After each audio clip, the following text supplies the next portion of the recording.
Kita rasa alhamdulillah saban hari kita rasa kita selamat atas berkat doa, atas berkat amalan yang kita lakukan semua, kita rasa alhamdulillah selamat. Semoga kita dapat teruskan lagi rutin harian kita. Jika sakit ini adalah ujian daripada Allah Subhanahu Wa Taala, semoga kita dapat menghadapinya dengan baik. Kalau kita dapat lihat negara-negara jiran kita, negara-negara luar masih sedang bergelumang dengan sakit ini. Hanya Allah Subhanahu Wa Taala sahaja yang dapat protect, kan? Boleh jadi penghalang bendanya sampai kepada diri kita ini. Kita hanya boleh bermohon kepada Allah Subhanahu Wa Taala. Okay, semoga kita semua dijauhkan daripada ujian yang kita tak mampu untuk pikul, kan? Allah kata dalam Al-Quran apa? La yukallifullahu nafsan illa wus'aha. Allah bagi kita satu ujian, itu adalah ujian yang kita mampu pikul. Kita boleh sampaikan pada ahli keluarga kita secara umumnya lah, kan? Kalau ahli keluarga kita, kawan-kawan kita, rakan-rakan kita yang ditimpa musibah, ditimpa ujian, kita cakap dengan dia, kita ingatkan kepada dia. Terutama ingatkan diri kita kalau kita ditimpa ujian tersebut. Kita cakap apa pada Allah Subhanahu, kita bersangka baik pada Allah Subhanahu Wa Taala. Kerana apa? Allah sendiri yang kata dalam Al-Quran, Allah tak akan uji kita. Allah tahu kita mampu untuk pikul ujian tersebut.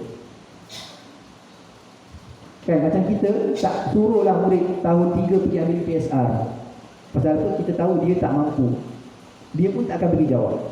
Macam itulah kita. Allah tahu dah, kalau ujian tu sampai pada kita, artinya kita mampu untuk pikul.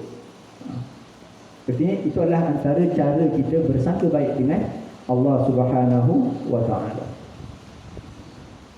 Ujian itu Allah bagi satu, yalah, kalau kita nama pun ujian. Kalau pas ujian, kita naiklah darjah. Artinya Allah uji kita untuk Allah nak naikkan darjat kita, untuk kita taqarrub ila Allah Subhanahu Wa Taala, untuk nak hampirkan diri kepada Allah Subhanahu Wa Taala. Suka juga saya ingatkan dalam seminit dua ni, kita berhadapan beberapa minggu lagi ni. Bagus juga kita cakap awal, kan? Saya ingatkan diri saya ni, kita simpan duit kita untuk kita korban. Fasalli li rabbika wanhar.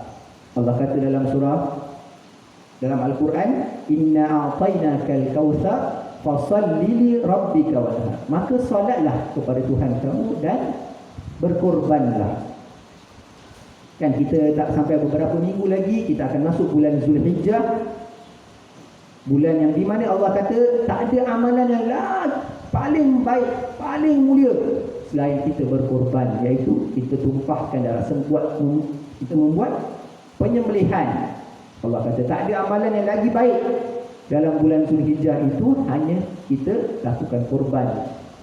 Nama pun korban, Kalau kita dalam istilah bahasa Melayu itu korban, kita kena korbankan diri kita, kan? Untuk beli seekor kambing ke, sebahagian lembu ke, sebahagian kerbau ke, unta ke, kita kena korbankan. Kita mampu tak korban? Allah kata lagi dalam Al-Quran, kita korban itu bukan untuk Allah Subhanahu Wa Taala. Allah kata dagingnya, tulangnya, semua tak sampai kepada Allah Subhanahu Wa Taala. Tapi apa? Adakah kita ikut perintah Allah Subhanahu Wa Taala seperti mana yang pada awalnya disyariatkan kepada Nabi Allah Ibrahim alaihissalam?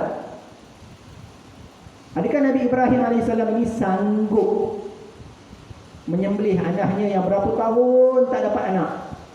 Tiba-tiba diwahyukan supaya menyembelih anaknya umur 3-4 tahun.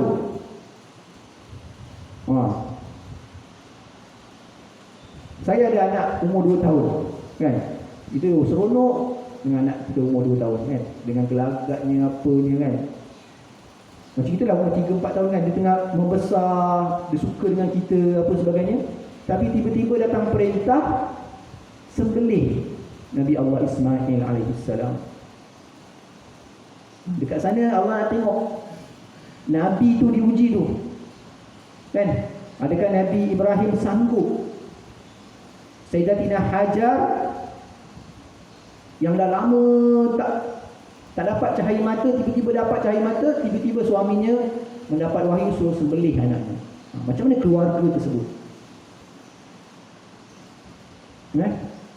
Kat sanalah erti pengorbanan. Yang apa yang berlaku dalam keluarga Nabi Allah Ibrahim AS itu, Allah minta kita pun rasa.